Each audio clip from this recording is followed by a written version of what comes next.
Welcome student on my YouTube channel unique maths study. तो आज के इस वीडियो में हम क्लास 10th के एक्सरसाइज 1.1 का क्वेश्चन सॉल्व करने वाले हैं। तो इसका बेसिक वीडियो मैंने ऑलरेडी बना चुका है, तो पहले जाएं उस बेसिक वीडियो को देखें। उस बेसिक वीडियो का लिंक डिस्क्रिप्शन में दिया हुआ है ताकि आपको क्वेश्चन आसानी से समझ आए। पहला क्वेश्चन आपका कह रहा है निम्नलिखित संख्याओं का एचसीएफ को हम बोलते हैं मौसा ज्ञात करने के लिए यूक्लिड विभाजन एल्गोरिथ्म का प्रयोग कीजिए। तो यहाँ हम सबसे पहले एचसीएफ क्या होता है और यूक्लिड विभाजन एल्गोरिथ्म का फार्मूला क्या होता है उसके पहले में समझ लेते हैं, फिर क्वेश्चन को सॉल्व करेंगे। यहाँ जो आप फार्मूला देख रहे हैं a=bq+r, यही यूक्लिड विभाजन एल्गोरिथ्म का फार्मूला है। और एचसीएफ के बारे में समझ लेते हैं। मान लीजिए यहाँ पे 5 है और 4, इसका आपसे एचसीएफ पूछा जाए तो आप बताएंगे 1। एचसीएफ का मतलब होता है कि दो या दो से अधिक संख्याओं का एचसीएफ वह संख्या होती है जो दोनों संख्याओं को पूर्ण रूप से क्या करता है, विभाजित। अगर आपसे पूछा जाए 2 और 4 का एचसीएफ तो आप क्या बताएंगे 2, यानी सबसे न्यूनतम संख्या होता है जो इन दोनों को क्या करेगा, डिवाइड करेगा। तो यही मेथड हमको इस फार्मूले द्वारा यूज करना है। मान लीजिए अगर कोई 2 नंबर दे दे तो इस फार्मूले से हम कैसे सॉल्व करेंगे। मान लीजिए यहाँ पे 11 दे दे और आपका दे दे 2, कहे कि आप इस फार्मूले से यूक्लिड विभाजन एल्गोरिथ्म से इसको सॉल्व करें। तो आप क्या करेंगे, सबसे छोटे नंबर से सबसे बड़े नंबर में डिवाइड करेंगे। आप इसको ऐसे लिख सकते हैं 11 इज इक्व टू, ध्यान दीजिए अगर हम इसको ऐसे लिखें 2 5 ज़ा 10 इज इक्व टू, यहाँ पे आपका शेषफल बचा। तो भाज्य बराबर भाज्य गुणे भागफल धन शेषफल, ये फार्मूला वही तो कहता है। हम लिख सकते हैं ये प्रोसेस हम तब तक यूज करेंगे जब तक आर की वैल्यू यहाँ पे 0 न प्राप्त हो जाए। तो अभी 0 नहीं प्राप्त हुआ 1, फिर 1 से हम डिवाइड करते 2 में, तो 1 2 ज़ा 2, यहाँ पे रिमाइंडर क्या आ जाता है 0। तो फिर हम लिख सकते थे 2 इज इक्व टू 1 इंटू 2, भाज्य बराबर भाज्य गुणे भागफल धन शेषफल। तो जिस अंक से लास्ट में आपको 0 प्राप्त होता है, जिस अंक से भाग देने पे हम यही तो 1 से भाग दिए तो रिमाइंडर क्या है 0, यही आपका यहाँ पे क्या हो जाता है एचसीएफ हो जाएगा। तो यही फार्मूला हमको क्या करना है, यूज करके क्वेश्चन को सॉल्व करना है। आई होप अब क्वेश्चन आपको अच्छे से समझ आएगा। तो अब पहले का हम पहला क्वेश्चन देखते हैं। आपका पहला क्वेश्चन है 135 और 225 को आपको इस फार्मूले से निकालना है। तो यहाँ पे लिखेंगे बिकॉज मतलब चूँकि 200 जो 25 है वो आपका 135 से बड़ा है। इसको आप ऐसे भी या करके लिख सकते हैं कि 100 जो 35 है वो क्या है 225 से छोटा है। तो एचसीएफ निकालने के लिए हमेशा छोटे नंबर से हमको क्या करना होता है, बड़े नंबर में भाग करना होता है। तो लिखेंगे इसको हम लिख सकते हैं 225 बराबर, आप भाग करके देखें कि क्या क्या हम भाज्य बराबर भाज्य गुणे भागफल धन शेषफल के टर्म में लिख सकते हैं। तो 135 से 225 में भाग देंगे तो एक ही बार में जाएगा, क्योंकि 2 बार में ज़्यादा हो जाएगा। तो लेंगे तो 135 यहाँ पे होगा, ये आपका 0 हो गया, 12 में से 3 गया 9, यानी क्या बच गया 90। तो लिख सकते हैं 135 गुणे 1 और प्लस रिमाइंडर जो होता है उसको प्लस में लिखते हैं। फार्मूला आप याद रखें, फार्मूला आपका इसी टर्म में है जो यूक्लिड विभाजन लेमा का मैंने बताया है a=bq+r। ठीक है, तो यहाँ पे आपको रिमाइंडर नहीं मिला तो लिखेंगे बिकॉज 90 नॉट इक्वल टू 0, इसलिए 135 और 90 को पुनः लेने पर क्या करेंगे, 135 और 90 आप जिससे भाग दे रहे थे जो रिमाइंडर, इन दोनों को लेंगे अब। तो आप फिर इसको लिख सकते हैं 135 इक्वल टू 90 इंटू, तो इसको भी हम डिवाइड करके देखते हैं कि कैसे लिख सकते हैं। 135 में जब 90 से डिवाइड करेंगे 9 2 18 यानी 180 हो जाएगा, यानी 1 टाइम में लेंगे यहाँ पे 19 होगा। तो 5 हो गया, 13 से 9 को घटाएंगे तो 4 45, यानी 90 का 90 और 45 जोड़ेंगे तो कितना हो जाएगा 135। तो यहाँ पे फिर हम देख रहे हैं बिकॉज 45 नॉट इक्वल टू 0। आपको ये प्रोसेस तब तक यूज करना है जब तक कि ये वाला पार्ट यानी रिमाइंडर 0 ना आ जाए।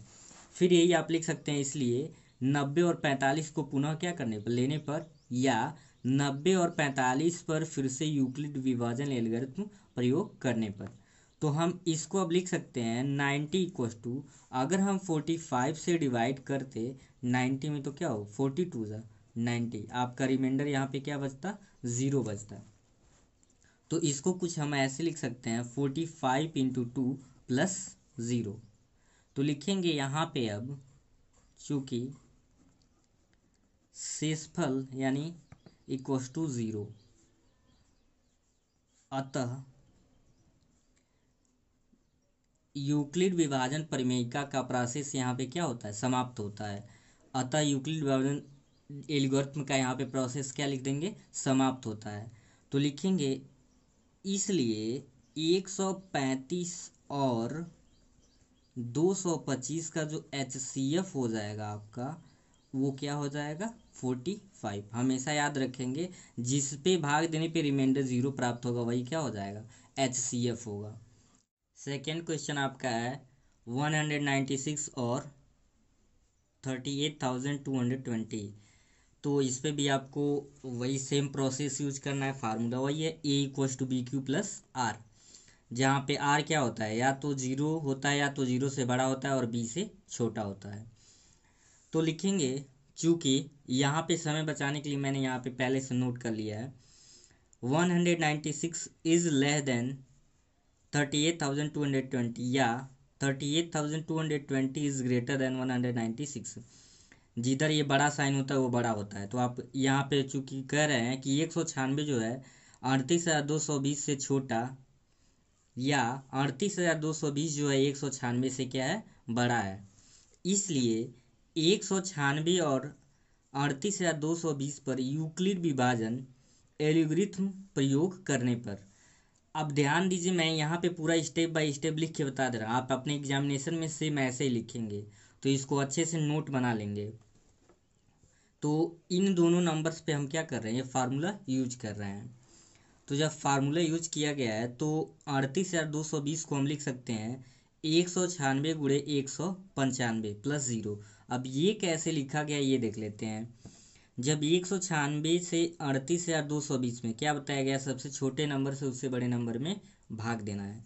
तो 1 टाइम में लिए हैं तो 196, 12 में से 6 गया 6 बचा आपका, यहाँ पे 17 में से 9 गया 8, और ये दे दिया 2 में से गया 1, फिर यहाँ पे 2 लिख लिए, फिर 9 टाइम में लिए हैं तो 1764 हुआ है, घटा गया है तो 98 यहाँ बचा है, 0 बचा था यहाँ से लिख लिया गया है।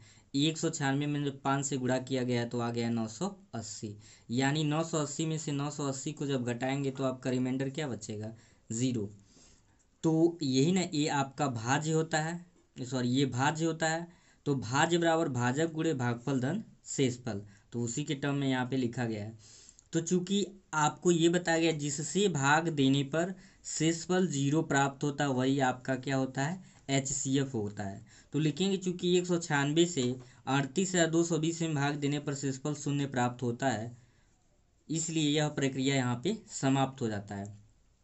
और चूंकि 196 से भाग देने पे 38,220 में शेषफल 0 प्राप्त होता है, इसलिए आपका जो HCF हो जाएगा, लास्ट में लिखेंगे देयरफॉर, यानी इसलिए HCF of 196 and 38,220 is equals to 96। इसको हम क्या पढ़ेंगे, 196 और 38,220 का HCF जो होगा 196 होगा। पहले का आपका थर्ड क्वेश्चन, तीसरा क्वेश्चन 867 और 255। तो फिर वही प्रक्रिया लिखेंगे यहाँ पे, चूंकि 867 जो है 255 से क्या है, बड़ा है, इसलिए 867 और 255 पर यूक्लिड विभाजन एल्गोरिथ्म प्रयोग करने पर।